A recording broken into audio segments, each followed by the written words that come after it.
now. Hello, welcome once again to Stuff and Things, where I like to talk about stuff and occasionally even things. I'm your good friend Bradley, and today is a Sunday Stuff and Things, and I am perched once again on the pointy butt rock with the pointy rock behind my head.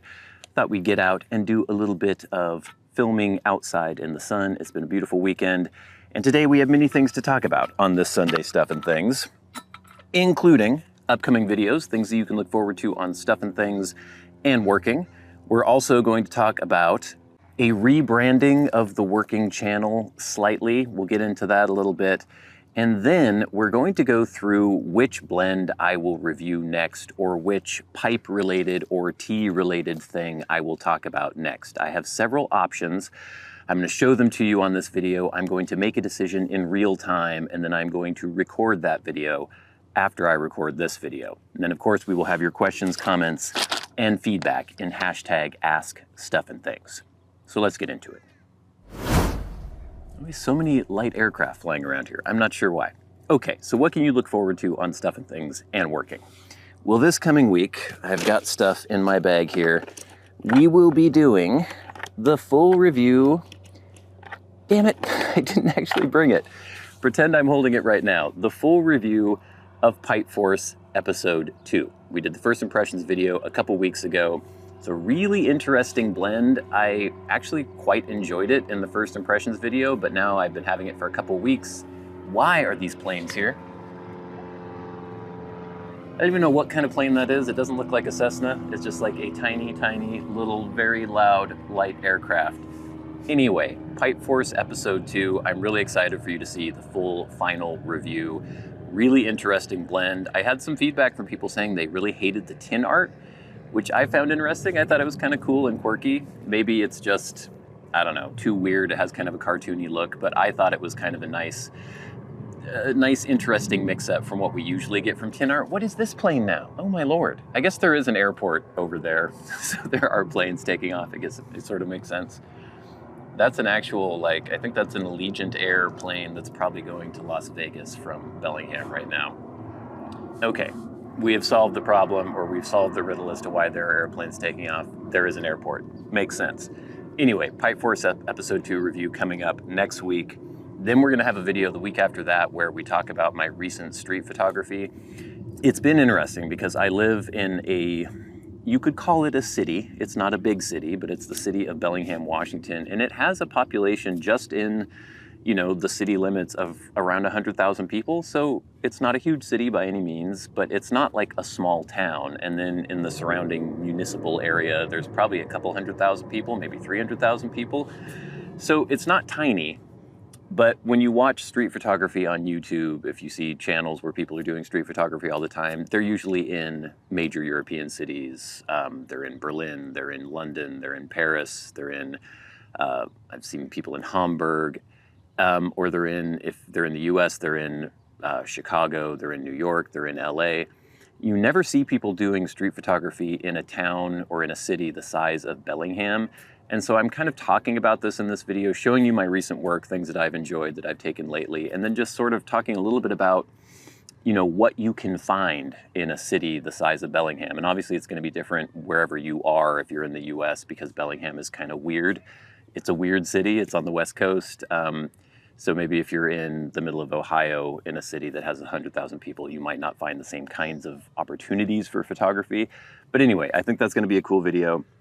And then the next video after that will be whichever pipe-related or tea-related video I decide to do in this episode of Sunday Stuff and Things. Working episode 32 is out right now. It's that giant stamped and sand driveway check-in. Definitely check it out. It's really cool. This project is finished now. I have another episode recorded already where it shows the final finished product, but it was several weeks, a little over 2 weeks of doing this. I think 9 different pours, really complex, really cool, really impressive looking. So check that out on Working, and just many, many other things coming up. I'm trying to just tell you 3 videos in advance so I don't overload you, and sometimes I change things at the last minute, but don't worry. Lots of things coming up on Stuff and Things and Working. Speaking of Working, I started that channel over a year ago. I think it was June of last year, and I really felt motivated with it. I really felt like it was something that could become successful. I thought it was a fascinating look into just what it's like to do construction, to do concrete specifically, kind of day in the life. This is what it's like to go out and pour concrete every day. And I've gotten barely any traction on that channel in a year. A lot of people told me you shouldn't call it working. Working is too generic. You need to be more worried about search engine optimization, people being able to look up your videos. I definitely heard all that, but what I was trying to do is I was trying to make the search engine optimization, I was trying to influence the SEO as opposed to being influenced by the SEO. So I thought if I put a bunch of videos out that were cool, that people liked, and used the channel name Working, that eventually it would get its way into the YouTube algorithm, and that if you typed Working in on YouTube, you would be able to find my channel. That has not worked. You cannot find my channel when you type Working in. If you type Working into the YouTube search and then filter it by channel, you still can't find my channel. It's kind of crazy, it just doesn't show up. And so I have changed it to Working Stuff and Things, which is kind of long and kind of awkward. I don't love it. I really liked the clean branding of just Working, but it was already the tag for my channel if you just wanted to look it up, or I think if you typed it into the actual URL, it's at Working Stuff and Things. So I figured since that's already what it is, I will make the channel Working Stuff and Things. And maybe that will help it get into that YouTube algorithm a little bit, but you can help it get into that YouTube algorithm as well by going to those videos, subscribing to the channel, watching the videos, liking the videos. Let's turn it into something, because I think it has the potential to be a really good, really successful channel. So as always, there is a link in the description to my Working channel, and it will now be called Working Stuff and Things. Okay, gang, so I have a selection of blends and something actually kind of a little more unique here as well. And this, or one of these products, is going to be the subject of my next pipe tea or just general tea related video. I'm already leaning in a certain direction, but I just thought I would show you these things, and then once I make this decision, you guys can maybe let me know in the comments what you would like to see after that. So first of all, we have Sutliff the Old Boss, which is something that I've talked about. It got bumped out of the rotation by Pipe Force episode 2, but this is their pretty interesting 175th anniversary blend, the Old Boss by Sutliff. And I'm curious about this, but I'm also thinking maybe because it was such a limited blend, it's not the most useful thing to discuss on the channel, but that's an option. Next, we have Seattle Pipe Club Hogshead Bourbon Barrel Aged. So I just received this. I have a little press release about it. Seattle Pipe Club Hogshead Bourbon Barrel Aged. Release date, the 23rd of July. It's not out yet. In colonial days, Virginia was the source for the finest teas, traditionally shipped in giant barrels called hogsheads. Farmers packed their precious leaf. Our hogshead is a blend of very old Virginias cultivated in Africa, Brazil, and the United States. Bourbon barrel aged for 30 days, pressed and cut into slices. Hogshead harkens back to the heritage of the greatest Virginia teas. How do you make the perfect Virginia even better? Bourbon barrel aging. Enjoy Joe Langford's exquisite Virginia blend. So Seattle Pipe Club is doing a lot of these barrel-aged blends. I haven't been a huge fan of any of them yet, but this one seems interesting, so that's definitely an option. We also have this, Toscano Classico Il Sigaro Italiano dal 1818. These are these little cheroots that people were saying I should check out. Think The Good, the Bad, and the Ugly, what Clint Eastwood has all the time. I want to check these out. They sound interesting. Apparently they're very strong. And I ordered these because this is supposedly a fairly well-known brand, Toscano. So that is an option as well. Maybe check one of these out. I am leaning towards this.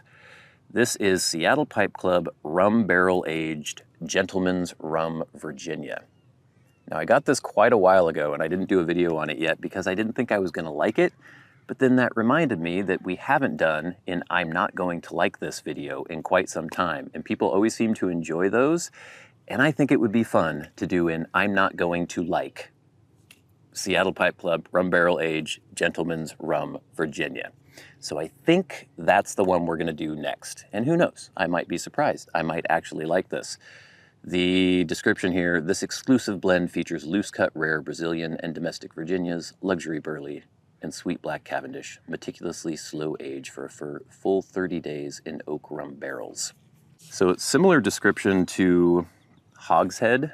Sounds like similar components in there. There's the Brazilian aged in a barrel, but this has the addition of vanilla, and I usually hate any added vanilla flavoring in any blend. It's funny because the first blend I ever had was a house blend that was a cherry vanilla. And at the time I didn't know any better, but now usually hate anything with vanilla. But I'm curious. I want to try this out. I think that Seattle Pipe Club has a pretty good track record for blends that I've enjoyed. Like I said, I haven't loved all the rum barrel aged or any of the bourbon barrel aged ones, but you never know.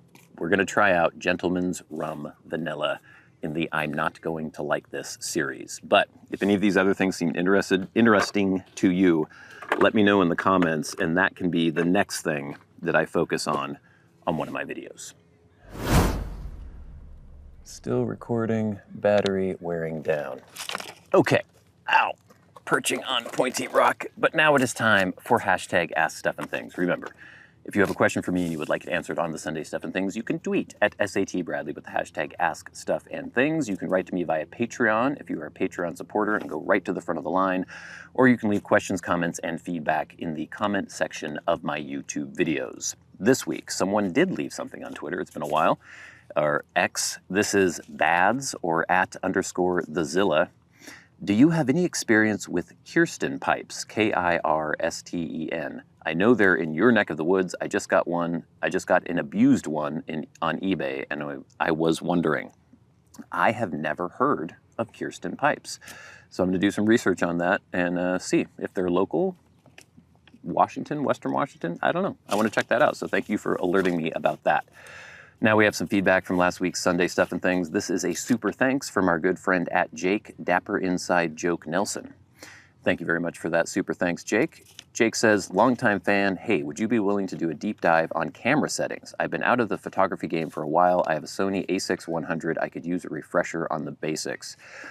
Yeah, I might do something like that. I don't know if I would want to do like a tutorial on basic photography exposure and things like that, but maybe I could just talk about what I do to get the kind of shots that I get. So yeah, good suggestion. Thank you for that. Next we have @BigLuthery.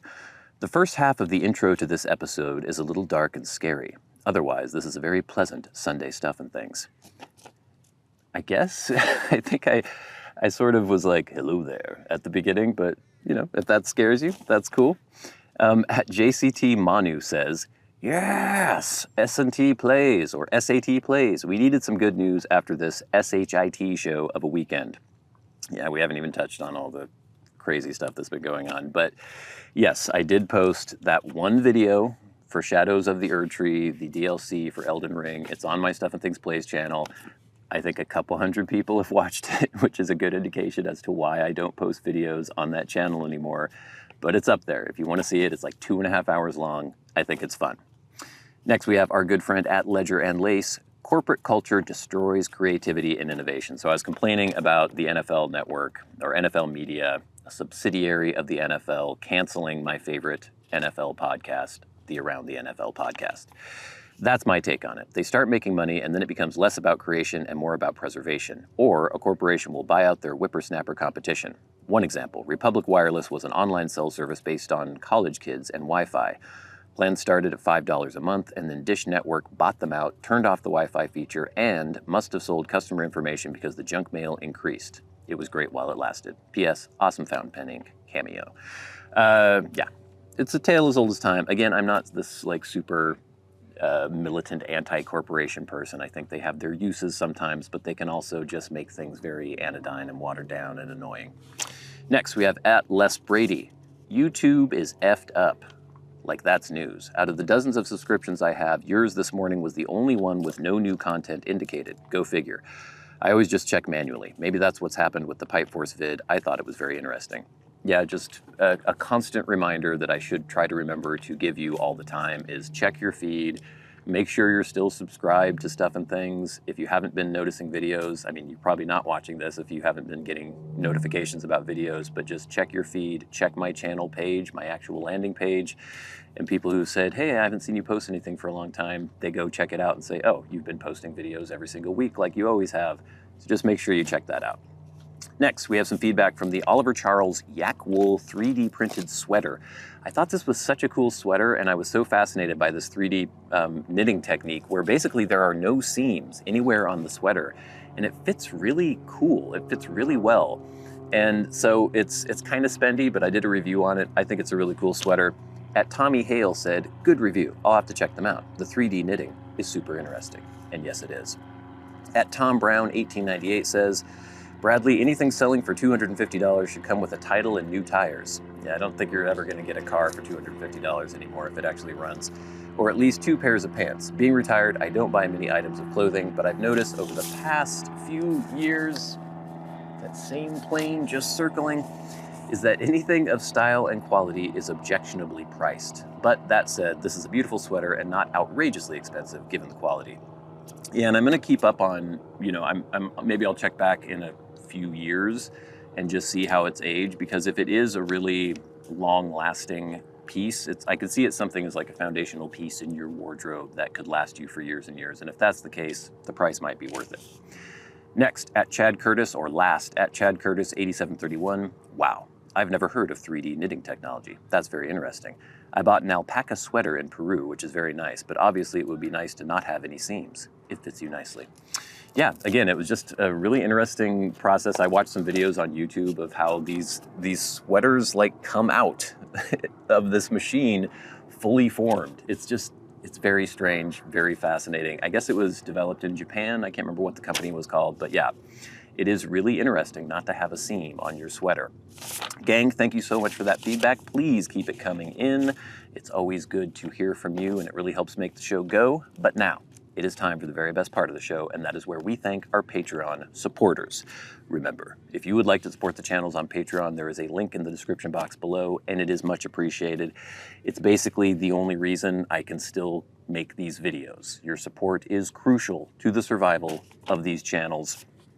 We're going for, I think, 100 $5 subs. We have not gotten there yet, but if you would like to contribute, the link is in that description box below, and every week we shout out those who support the channels at $25 or more a month, the producers, the heroes of Stuff and Things and Working. People like Glenn Dunnington, Jason Buckner, Ryan McFadin, Arcturus, Ashes of the Phoenix, Jonathon Proctor, Kyle Waitkunas, ConCoClem, Charles Mowers, and the Friendly Piper. And of course, the Maniacs, the crazy people who support the channels at $100 a month. People like Bob Magee. And we'll never forget our dearly departed friend and Hall of Fame member, Peter Straub. Gang, stay tuned for all the fun stuff coming up. Pipe Force Episode 2 video this week. We've got stuff about street photography. We have some more cool pipe-related and tea-related things happening, other products that I'm going to be showing you. Working is out there. It is now called Working Stuff and Things. Please check it out. Get it in that YouTube algorithm.